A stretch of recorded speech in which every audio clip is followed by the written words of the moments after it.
যেখানে পাকিস্তানের batting order একদম তাসের ঘরের মতো ভেঙে পড়েছে। আমার মনে হয় তানজিদ তামিম আসলে ভুলে গেছিলেন, যেহেতু দেখেছেন যে 115 রান টার্গেট, এজন্য উনি টি-20 মেজাজে উনি ক্রিকেটটাকে খেললেন। আসসালামু আলাইকুম। বিডি ক্রিকেট আড্ডার পক্ষ থেকে আমি রকি আছি আপনাদের সাথে। এই মুহূর্তে যারা আমার এই ভিডিওটি দেখছেন সবাইকে জানাচ্ছি আন্তরিক শুভেচ্ছা এবং অভিনন্দন। বাংলাদেশ বনাম পাকিস্তান ফার্স্ট ওডিআই ম্যাচ আজকে অনুষ্ঠিত হলো। আমরা যে আশাটাকে নিয়ে বাংলাদেশ এবং পাকিস্তানের খেলা দেখতেছিলাম, আমাদের সেই আশা তো পূরণ হলো না। বলতে পারেন ভাই, কোন আশা?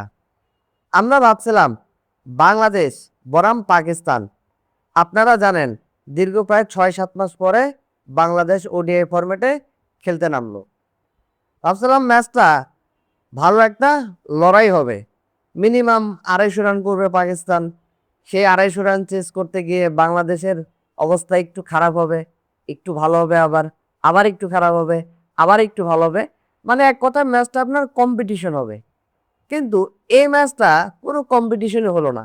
পাকিস্তান আগে ব্যাট করতে নেমে 30 ওভার 4 বলে 114 রান করে 10 উইকেট হারায়। অর্থাৎ তারা অল আউট হয়ে যায় 114 রানে। তার জবাবে বাংলাদেশ ব্যাট করতে নামে সাইফ হাসান এবং তানজিদ হাসান তামিম। সাইফ হাসান যদিও তাড়াতাড়ি আউট হয়ে যায়, কিন্তু তানজিদ হাসান তামিম উনি মনে হয় ভুলে গেছেন যে এটা ওডিআই ফরম্যাট। উনি যেভাবে ক্রিকেটটা খেললেন, মনে হচ্ছে উনি টি-20 ফরম্যাটের ক্রিকেটটাকে খেলতেছেন। কারণ উনি মাঠে নামার পর থেকে ছিলেন মারমুখী।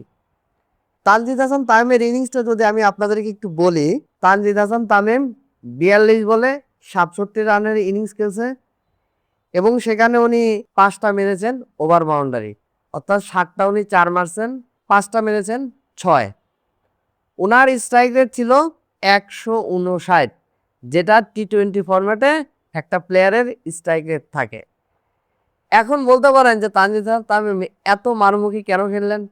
ভাবছেন যে স্কোর টার্গেটটা যেহেতু কম, মানে 115 রান টার্গেট, 115 রান করতে পারলে বাংলাদেশ জিতবে, হয়তো বা এই কারণে তানজিদ হাসান তামিম ভুলেই গেছেন এটা ওডিআই ফরম্যাটের খেলা।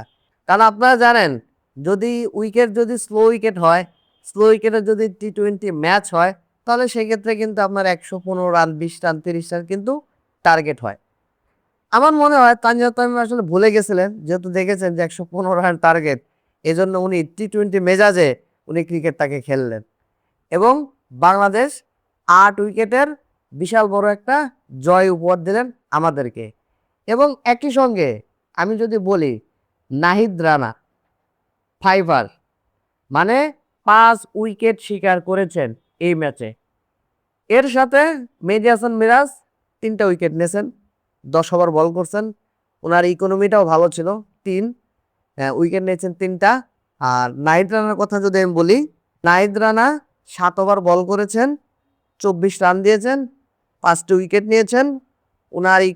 ওনার ইকোনমি ছিল 3.43, মোটামুটি আলহামদুলিল্লাহ ভালো। কিন্তু 5টি উইকেট নিয়েছেন, যে এটাই সবচেয়ে চমক দেখিয়েছেন নাহিদ রানা।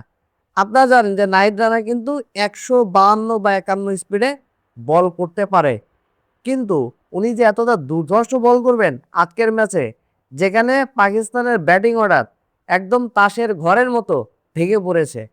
5টি উইকেট নাহিদ রানার, 3টা উইকেট মেহেদী হাসান মিরাজের এবং 1টি করে উইকেট নিয়েছেন মুস্তাফিজুর রহমান এবং তাসকিন আহমেদ।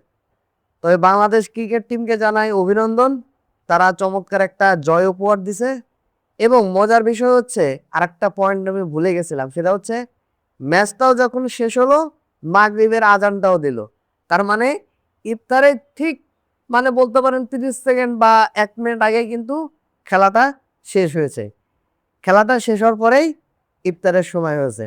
তবে আমি এখানে ধন্যবাদ দিতে চাই বাংলাদেশের সকল ক্রিকেটারকে। তারা খুব ভালো একটা ক্রিকেট খেলছে, খুব সুন্দর ক্রিকেট খেলছে, যার কারণে আমরা আজকে পাকিস্তানকে প্রথম ওডিআই ম্যাচে তাদেরকে আমরা হারিয়ে আমরা একটু এগিয়ে থাকলাম। আরও 2টা ম্যাচ আছে, এই 2টা ম্যাচে যদি বাংলাদেশ একটি ম্যাচ জিততে পারে, তাহলে সিরিজটা জয়লাভ করবে।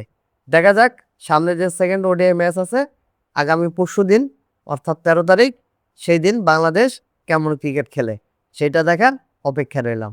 তো সবাই ভালো থাকবেন। বিডি ক্রিকেট আড্ডার পক্ষ থেকে আমি রকি আজকে বিদায় নিচ্ছি। আল্লাহ হাফেজ।